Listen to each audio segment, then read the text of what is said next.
Hello, hello, lovey.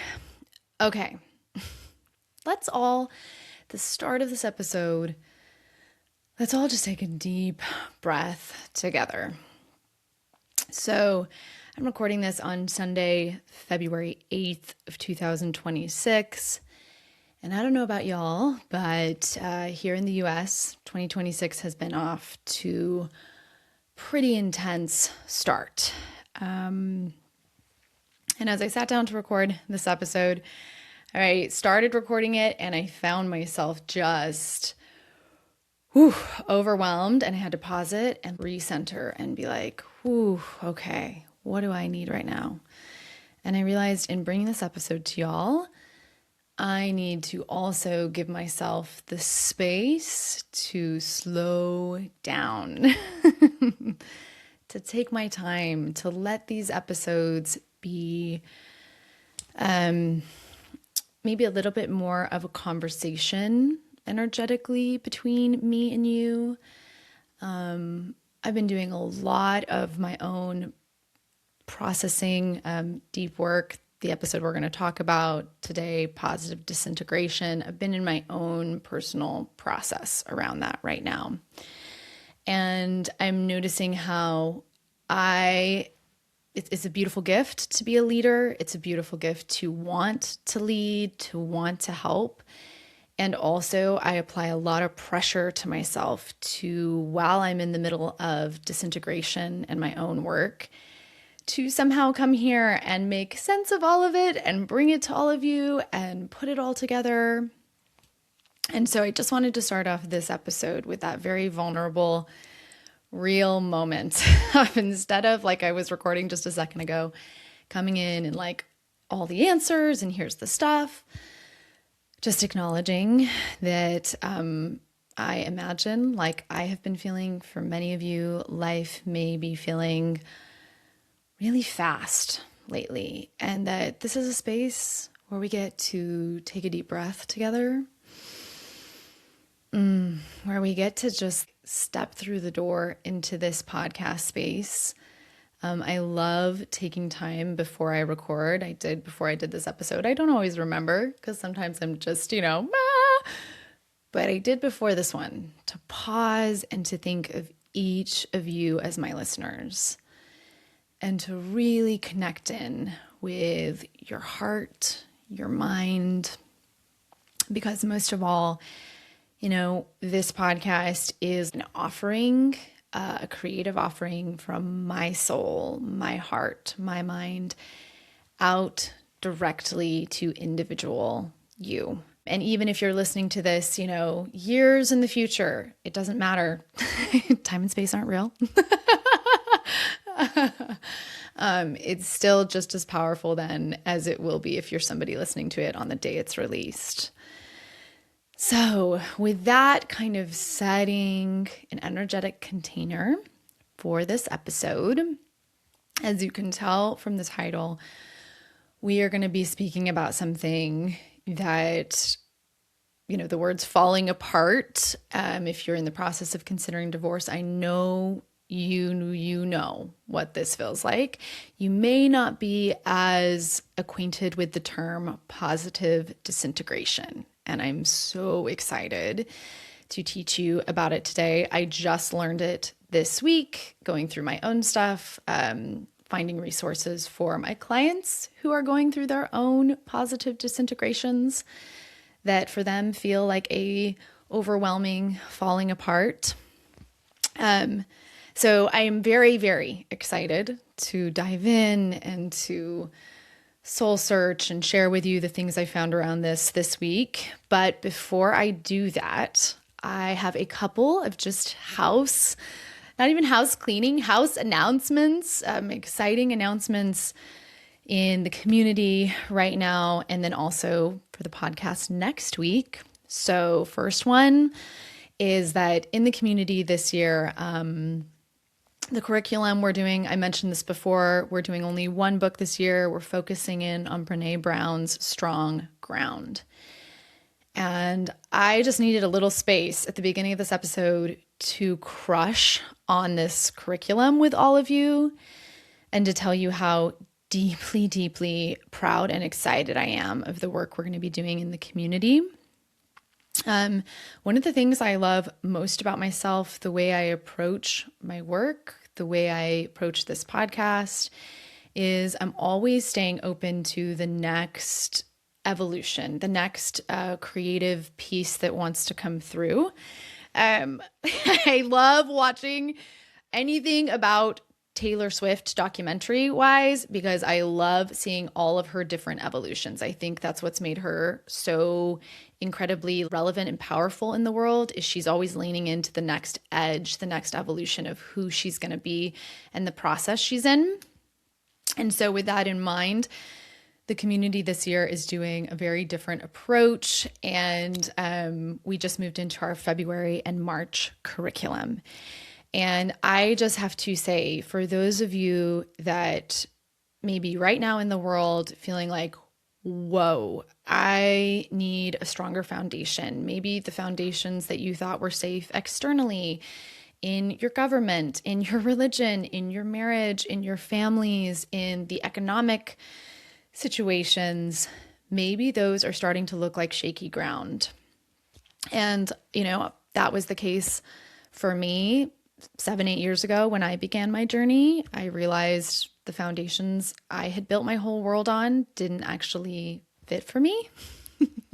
And I went on this amazing journey of self-trust and developing a deep, deep foundation within myself, a foundation that is functional for me instead of making me functional for the systems that want to exploit me. And so I really wanted to take a second to say that's where we're headed this year in the community, and that if you've been considering it, now is the time to join. I want as many women as possible getting to start with us at the beginning of the year and really going through this process.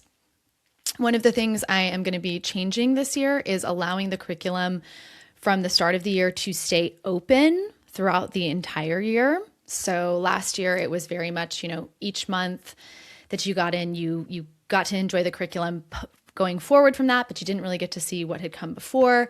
This year it's going to all be open. So, if you do join later on in the year, not a problem. You'll be able to go back and watch those. But there's something so special about going through the work live as it's happening for the very first time with the other women going through it with you.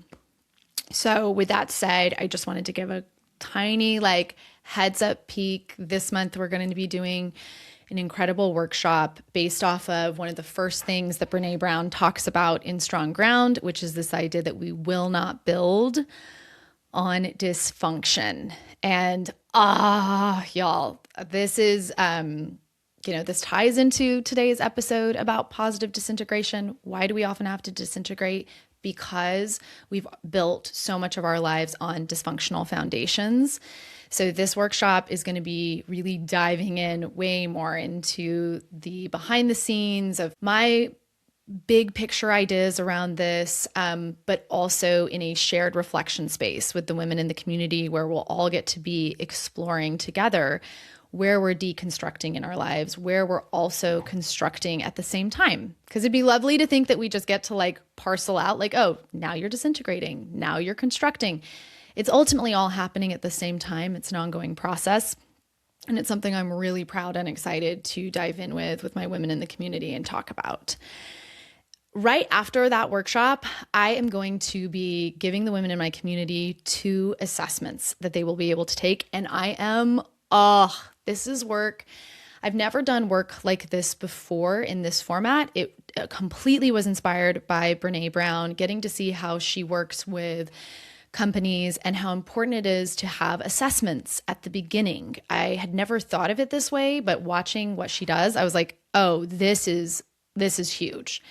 And so I have taken the time to adapt some of her assessments, looking at the different ways. I found so many principles in the work she does with businesses that I was like, these are the same principles that you need in your marriage. In many ways, our marriages are their own kind of, it's a business, it's a partnership.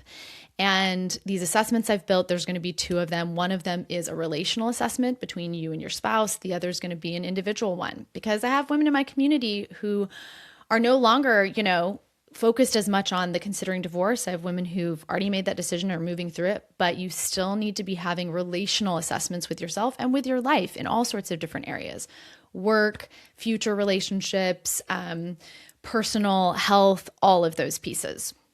So I'm very excited for these assessments to go out. All the women in my community are going to get to take them. And then we will end up in the beginning of March coming back together for an amazing workshop all together, where we will get to just digest and reflect back and talk about what we discovered in our assessments. It will truly be a workshop where the first one is going to be more of a teaching. This one's going to be the beautiful breakout rooms, get to talk, get to know the other women in the community, get to share both what, you're seeing and witnessing in your life, what they're realizing and making meaning out of in theirs. And then later on in March, we'll be doing a workshop called Building the Core Within Yourself. I'm really obsessed about this year's curriculum. The core is something that Brene Brown talks about. I managed to take that word core, I've adapted it into 4 concepts that are going to be the main things we're going to be working through this year in the community. It's going to become a framework that I will be weaving throughout everything the rest of the year in the community, and really offering my women in there a shared language for connection and clarity, and being able to, no matter where they're at in their journey, assess and know, okay, how am I doing in each of these 4 areas? Where's an area that I may need more work in, and having tools to help them there. I really feel like I'm reaching a point in my work as a leader in this space where I am getting to create, Quinn was kind of telling me at the beginning of this year, she's like, start creating intellectual property, start creating actual systems. I usually flow a lot more. You guys know, I think the ADHD medication is also helping me be able to create more of these systems that are mine, that allow you to have more of a structure. So I'm just super, super excited about all of these. Also very excited, the podcast that you guys got to listen to last week with the amazing Demetria L. Graves. She is coming in, I believe, a week and a half in the community. So by the time you guys get this, a week or so, where she will be coming in and just in a live call with my women exclusively in the community, answering their questions. So beautiful, amazing things happening in the community that I wanted to give you all a heads up on. If that's something you've been considering, now is the time to join. Now, the second exciting announcement that I have for you all is that next week I will be doing something a little different, actually a lot different, on the podcast. This last December, I had the privilege and honor of becoming a published author, along with 17 other amazing humans in the world. We published a book called Handbook for Human Potential, an accessible guide to personal growth. And I have the immense privilege of getting to have my dear friend, Chandra Zoss. You may remember that name. She is the amazing friend that invited me to Burning Man. She is the one that came up with the idea for this book, got all of these incredible people together, and is really our book mama. Ferried that book through 2 years of creating and editing, and for it to land in our hands. It is a beautiful, beautiful labor of love from all of us.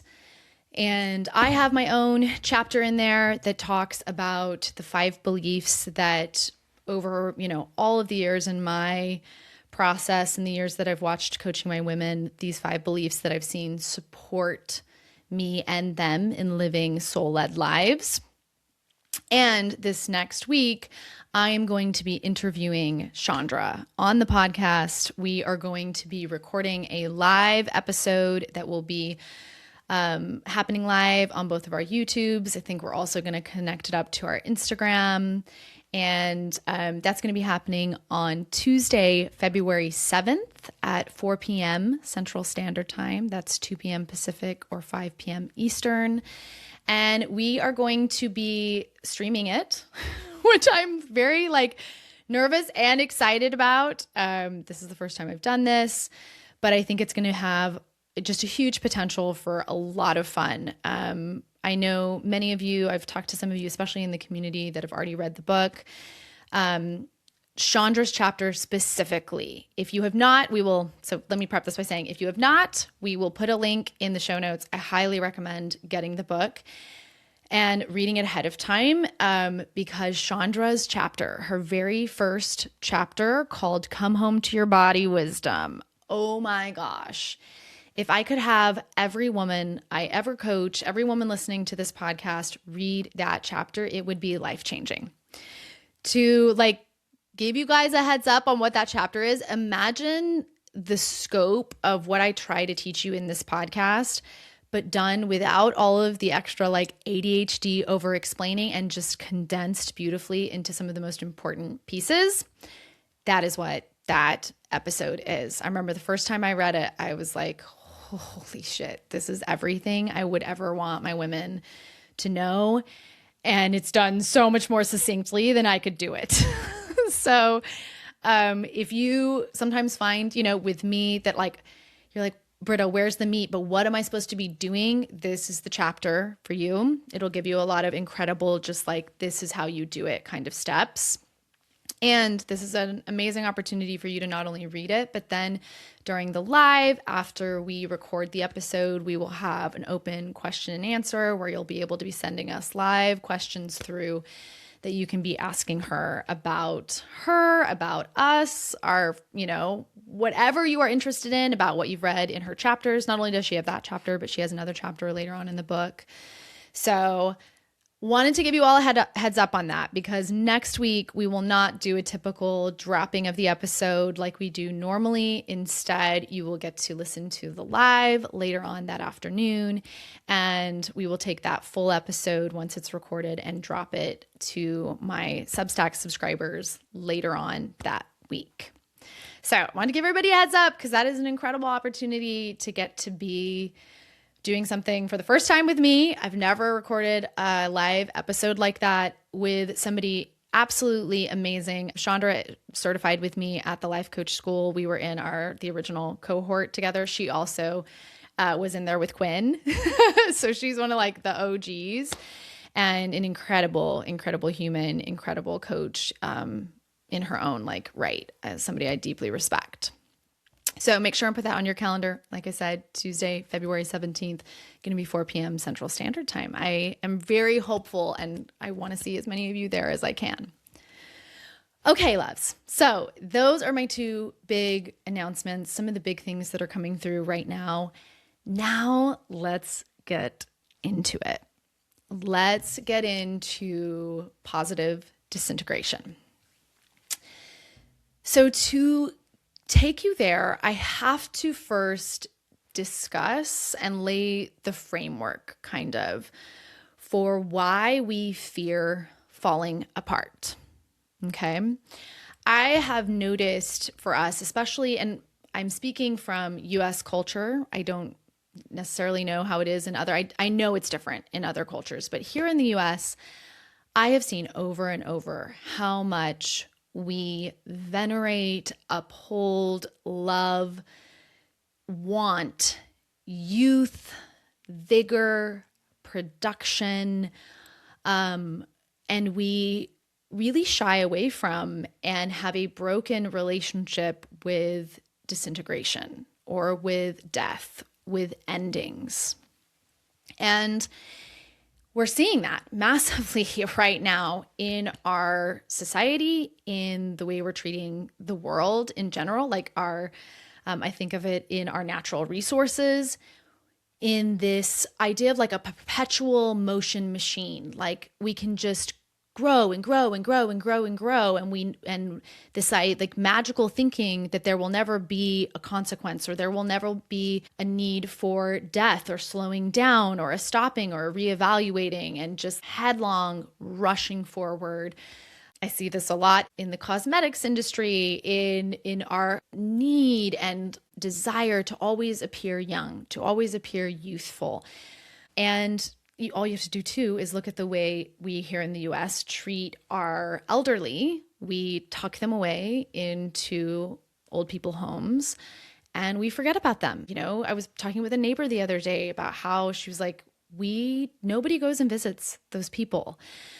We are really, really skewed in the US. We have this overbalancing towards youthfulness and vigor and a real fear, abhorrence, and disgust around death and disintegration. And whenever we lean fully towards one side and disavow the other, right, we get imbalances. And I also see in the way we do this in the US that, I would expect this if you think about it in the bigger patriarchal system. In a patriarchy, what is celebrated, what is held up is more of the yang. Okay. This year, I'm trying intensely to stop talking about these energies as masculine and feminine. I'm going to continue doing that on the podcast. We need retraining and rewiring around viewing what are typically more yang energies. This is sun energy. This is production. This is youth. This is, going out and doing, often called the anima in Jung. I've been doing a lot of dream interpretation in Jungian work.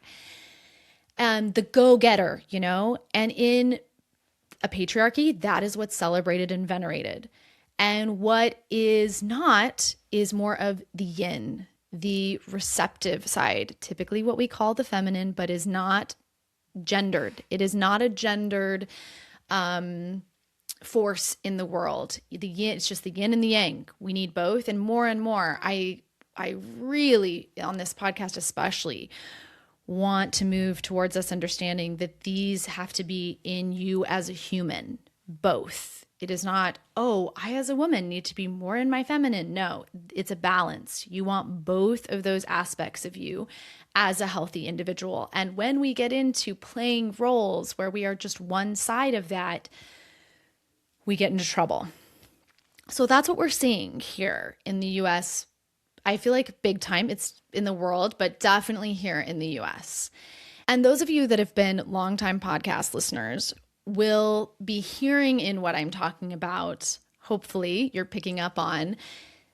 This is a thread that I've talked about many times throughout the podcast through the ideas of the life-death life cycle. So if you're new to the podcast, if you haven't heard that episode way back at the very beginning of my podcast, episode 5, I dive into Clarissa Pinkola Estes's concept of the life-death life cycle in Women Who Run with the Wolves. Highly recommend going back and listening to that. It's going to tie in beautifully to this episode, because this episode and positive disintegration are just another framework of understanding this cycle. And you guys, I have become more and more over the years obsessed with how much, in order to have life, there must be death. And really starting to reckon with the shadow sides, the dark sides of ourselves, the night. These are the yin principles that we as a society in the US have rejected and are going headlong into more. There should always be more, instead of understanding the stopping, which, as women with cycles, menstrual cycles, we understand this much more, that the, hormonal cycles show us that we are not meant to be always in the fire, always going, which, having a patriarchal world that we're growing up in the US, has trained us in the opposite, that we as a society should be on a male 24-hour hormonal cycle. But it's not sustainable. It is not. And we are now, as a society, watching the glue coming undone around this headlong rush into youth forever, more, more, more. Now, I read a book actually it's quite a while ago, probably 3 or 4 years ago, that has always stayed with me. And as I was preparing this episode, it came back and I was like, yes, that is the book that helped me really start seeing more about how we view death in the US. So the book is called From Here to Eternity, Traveling the World to Find the Good Death by Caitlin Doughty. And I highly recommend it. I loved reading it. It's a fascinating read. But the premise of the book is her just really exploring our cultural fear of death. And she's a perfect person to do it. She's a mortician. And she sets out to explain and share how other cultures care for their dead. And, a couple examples of what she talks about. At one point, she discusses that like in rural Indonesia, there's a man who cleans and dresses his grandfather's mummified body, which has resided in the family home for 2 years. Let that just land. Like just notice your reaction to that, okay? Over in Tokyo, she encounters what's called the Japanese kutsuagi ceremony, where relatives use chopsticks to pluck their loved one's bones from cremation ashes. Yeah, notice what comes up for you on that one as well.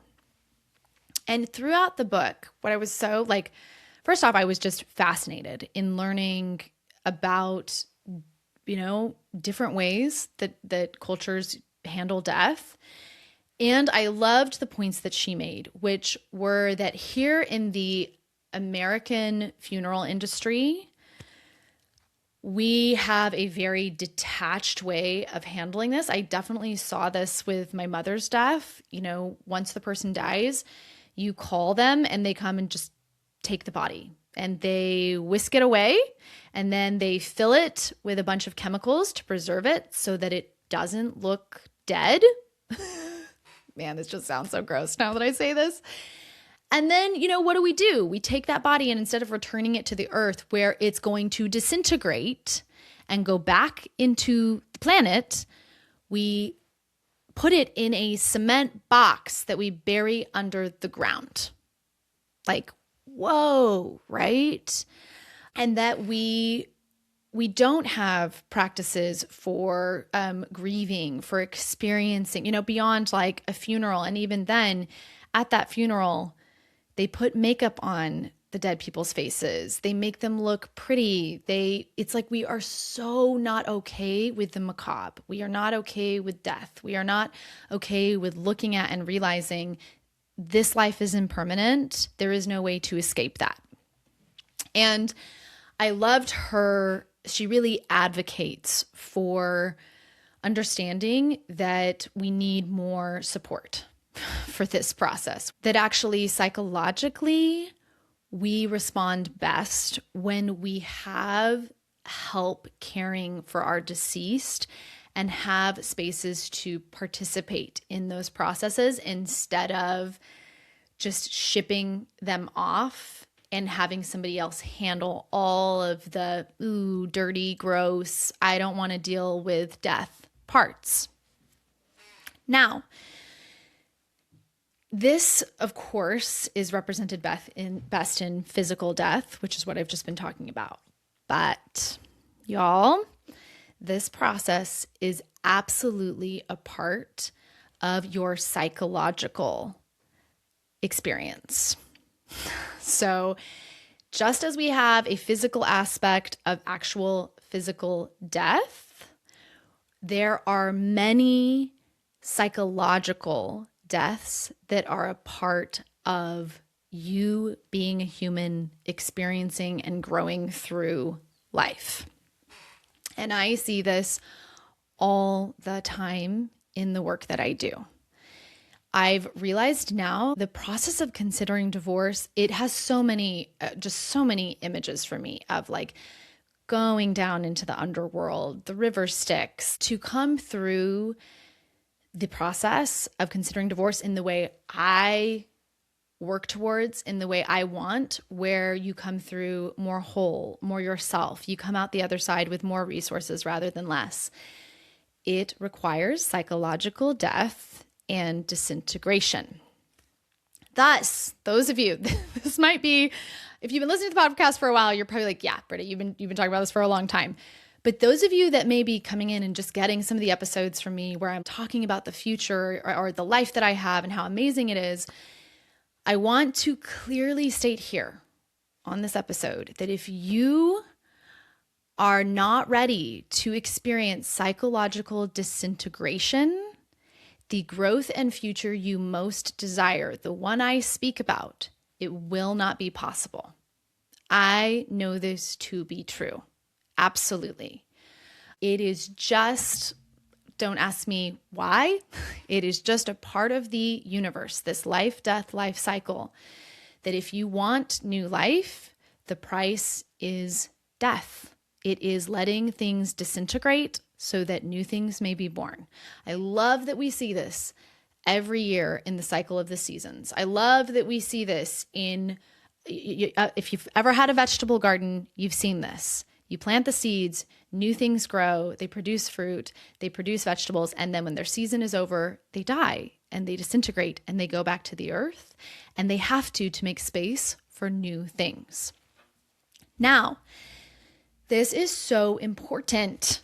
Understanding this, y'all, is so important because once you do, once you can accept the price of the life I most want will be disintegration of the life I am living now in various ways. The price of the psyche I want, if right now it's a lack of trust and self-hatred and not loving yourself, if what you want most is deep connection to self, deep self-worth, the ability to move through the world with confidence, the price will be disintegration of what is here now. And once you can accept that, which is what this episode is about, it's about going, sweeties, this is part of the process. Once we accept it, it helps so much because it saves you time from running away from it, from spinning out in self-hate and additional suffering when it starts happening because you are so afraid and thinking that this is a bad thing. Which I will offer, that's what's been trained into you by the culture saying, good is growth, good is sunshine, good is youth, good is all of this. When that is held up and venerated and the opposite is shoved into the darkness and packed away to a mortuary without any understanding of it, we then don't know how to work with those same energies when they come into our life. So first and most important piece of the episode is hearing me tell you this is part of the process. And the more that you can accept, you will experience disintegration, the less you will waste, and it's not ever wasted, but the less you will spend precious time and energy resisting and running away from the disintegration that's in front of you. Now, I've been seeing this poignantly at the moment in women in my community. I think it might be tied to, here we are coming off of the year of the snake, which if you go, I love researching and learning about that. I loved the symbolism that was in that. It was a lot of like shedding and releasing, a lot of disintegrating. And for those of you that know, like we haven't moved into the new, it's in mid-February that we move into the new year, which the new year is going to be the fire horse. And so I've felt a lot of my women like excited for this fire horse energy, but our, US New Year does not follow the Chinese New Year. And so we've still had these couple months here at the beginning of the year where we are still in a shedding, a disintegrating. And boy, am I watching that in quite a few of my one-on-one clients and women in my community. And one of the things I love most about my community is the live coaching calls that I do each month. I do 2 of them where women in the community can come on and get live coached with me with other women on the call. And we had a call this week where I had a couple women and I was like, oof, yep, we are just in the disintegration. And they were talking about how where they feel like they're at right now, there's not opening and light and excitement and, a moving forward. Instead, it's feeling heavy. It's feeling deep. There's feelings of depression. There's feelings of, stuckness and not much movement or expansion. And I know I did this a lot. I still have to catch myself when I do this, but I did this a lot in my journey where I would interpret that as, oh no, I'm doing something wrong. Something bad is happening. I know for me, it often came from a religious lens, being taught that, God is light and blessings and happiness, and Satan is hurt and pain and evil. And so associating anytime I wasn't feeling light and filled and happy with, oh, I must be doing something wrong. Maybe I'm sinning. Maybe I'm off track. Maybe I'm doing something wrong. Ugh. Those beliefs were so destructive to me working with this much deeper, universal process. Okay. The life, death, life cycle. It's like religion broke that for me by taking death and saying, ooh, evil, bad, Satan, sinning, life, good, God. And understanding, no, that's all within me. And so on that call, when they're presenting with me as this, here is where I'm at, what is going on, it was beautiful for me to check in with a few things and ultimately be like, yeah, we are in positive disintegration. And at the time, I loved, this was the week that I found that word. A big piece of it was not only did I have women in my community that are in this part right now, but one of my one-on-one clients was feeling very disoriented. That's the right word. She is going through the process of divorce, has separated, and recently, had a brief dating relationship and was coming to me saying, what is happening to me? She is experiencing more distress and sadness over the ending of this brief dating experience than she did over moving out from her husband. And I was so grateful. First off, so grateful that she's one of my one-on-one clients. So I'm getting to guide her intimately through this and me being like, nothing's going wrong. I know you're freaking out, thinking like, what is wrong with me? That's the biggest thing that comes up for us as women. We internalize. We think the process isn't going in the way I think it was supposed to, or, ooh, I'm having a lot of negative emotions coming up. I must be doing something wrong. What's wrong with me? And me reassuring her, this is not a you problem. And it was through her bringing that up that my brain was like, oh my God, I swear this has been talked about in the book, Adult Children of Emotionally Immature Parents. And so I read up on it, and that is where I found the word positive disintegration, which, as you guys can tell, I am very, very excited about because I've never had a word that helps describe what this is. The word death honestly probably still scares lots of you, right? I have come through my work into like deep respect and love for death. It's still death every single time. Death, I don't think will ever be easy. But maybe that's the process of our whole lives, right? Preparing ourselves for the moment when it finally is what we have to face. So maybe at the end, if you've, made peace with it ahead of time, it will be. But for right now, death is still something that is intense for me, highly emotional, and honestly difficult, painful, and scary. So to have a different word to use that helps create that paradox, right? Of yes, it's disintegration. Yes, it's death, but it's positive was just a banger for me. I was like, yes, thank you.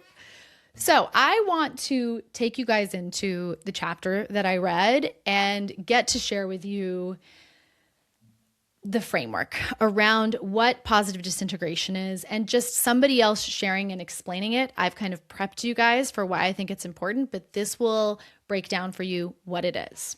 So if you have the book Adult Children of Emotionally Immature Parents, which I would hope that most of you as my readers do, because this book is one of the most crucial. It's like one of my, I would say, like top 5. This is one of them.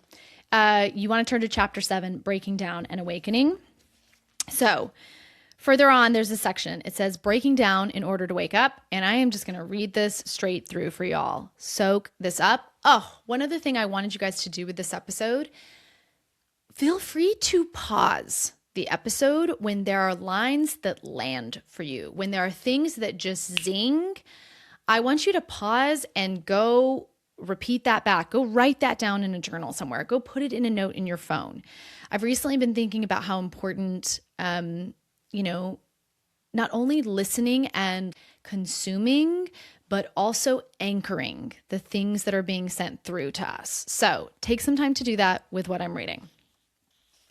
So Lindsay Gibson says, people experience a breakdown when the pain of living in role selves and healing fantasies begins to outweigh any potential benefits. Most psychological growth exposes some distressing truths about what we've been doing with our lives. Psychotherapy and the like are aids to help us become aware of truths we already know in our bones. When you're going through a breakdown, a good question to ask is, what is actually breaking down? We usually think it's ourself, but what's typically happening is that our struggle to deny our emotional truth is breaking down. Emotional distress is a signal that it's getting harder to remain emotionally unconscious. It means we're about to discover our true selves underneath all that story business. Your true self wants you to see what's really going on. It tries to wake you up because it wants you to stop believing that your emotionally immature parents knew what was best for you, and that creating a role self is better than being who you really are. It knows better than to let a fantasy run your life. Developmental psychologist Jean Piaget observed that in order for people to learn anything new, their old mental pattern must break up and rework itself around the new incoming knowledge. This process of internal breakdown and accommodation is key to continuing intellectual development. Likewise, Polish psychiatrist Kazimierz Dabrowski, I know I didn't get that right, theorized that emotional distress is potentially a sign of growth, not necessarily illness. He saw psychological symptoms as coming from a freshly activated urge to grow and coined the term, quote, positive disintegration, to describe times when people break down inside in order to reorganize into more emotionally complex beings. Dabrowski noticed that some people were able to expand their personalities as a result of these upheavals, while others soon slipped back to where they'd been before. He observed that psychologically unaware people weren't likely to change much after an emotional upheaval. Other people, however, seemed to take periods of distress as opportunities to learn about themselves, meeting challenging emotional conditions with curiosity and a desire to learn from them. Dabrowski felt that these people had a developmental potential that pushed them toward becoming more competent and autonomous.